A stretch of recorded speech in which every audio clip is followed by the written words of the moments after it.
आठवें वेतन आयोग की चर्चा तेज है। कर्मचारी यूनियंस की मांग है कि फिटमेंट फैक्टर 3.5 या उससे भी ज्यादा हो, जिससे मिनिमम बेसिक सैलरी 18,000 से बढ़कर 63,000 तक पहुंच जाए, यानी करीब 250% तक का इजाफा।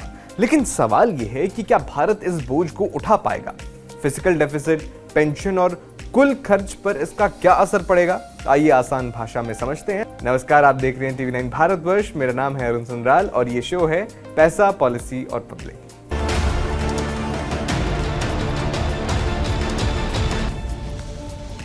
सबसे पहले फिटमेंट फैक्टर क्या होता है ये समझ लीजिए, अगर आपको नहीं पता है। ये एक साधारण सा मल्टीप्लायर है। ये पुरानी बेसिक सैलरी को नई सैलरी में बदलता है। 7वें पे कमीशन में ये 2.57 था, जिससे मिनिमम बेसिक सैलरी 18,000 बनी। अगर 3.5 फिटमेंट फैक्टर लागू होता है तो न्यूनतम सैलरी 63,000 रुपए बन जाएगी, यानी लगभग 3.5 गुना बढ़ोतरी। डीए यानी महंगाई भत्ता और अन्य भत्ते भी इसी के हिसाब से बढ़ेंगे।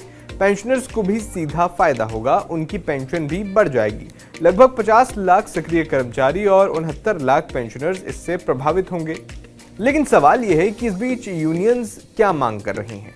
देखिए, कर्मचारी संगठन 3 से 4 तक का फिटमेंट फैक्टर मांग रहे हैं। उनकी प्रमुख मांगे क्या क्या हैं वो देख लीजिए।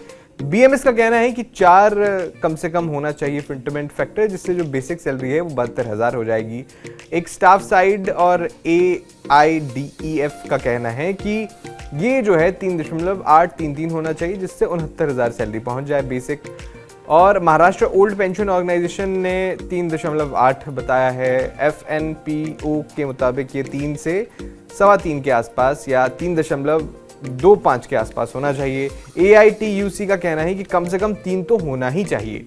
यूनियनों का कहना है कि महंगाई बढ़ रही है और 10 साल में एक बार मिलने वाला ये मौका है, इसलिए ज्यादा बढ़ोतरी होनी चाहिए। ये कर्मचारियों और कर्मचारी संगठन की मांग है। लेकिन असल सवाल ये बनता है कि क्या सरकार इतना कर पाएगी? सरकार पर कितना बोझ पड़ेगा? एक्सपर्ट्स के मुताबिक 3.5 फिटमेंट फैक्टर बहुत बड़ा फिजिकल इवेंट होगा। 2026-27 में सरकार का फिजिकल डेफिसिट पहले से 4.3% GDP पर टारगेटेड है, यानी GDP जो भारत की GDP है उसका 4.3%। ब्याज भुगतान ही कुल खर्च का 1/4 से ज्यादा है। इससे सैलरी और पेंशन खर्च बहुत ज्यादा बढ़ जाएगा।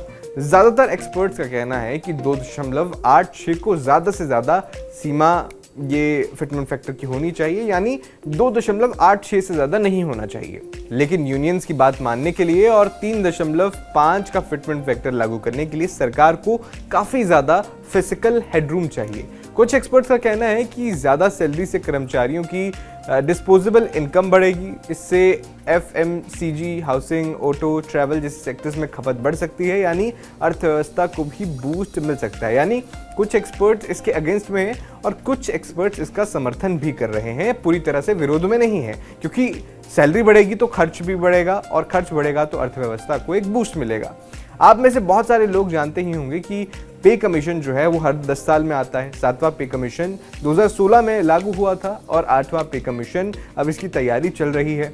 अभी तक रिस्पांस सबमिट करने की आखिरी तारीख 15 जून 2026 तक बढ़ा दी गई है। सरकार को कर्मचारियों की मांग, महंगाई और देश की आर्थिक स्थिति का बैलेंस रखना होगा। फिलहाल सबकी नजर इस पर है कि आखिरकार फिटमेंट फैक्टर कितना तय होगा, क्योंकि यही तय करेगा कि कर्मचारियों की जो सैलरी है वो कितनी बढ़ने वाली है।